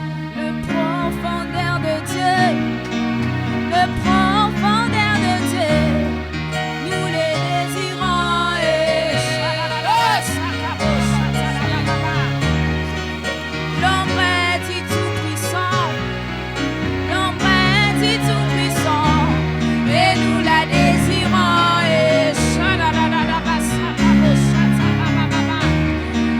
le lieu secret de Dieu, le lieu secret de Dieu, nous les désirons.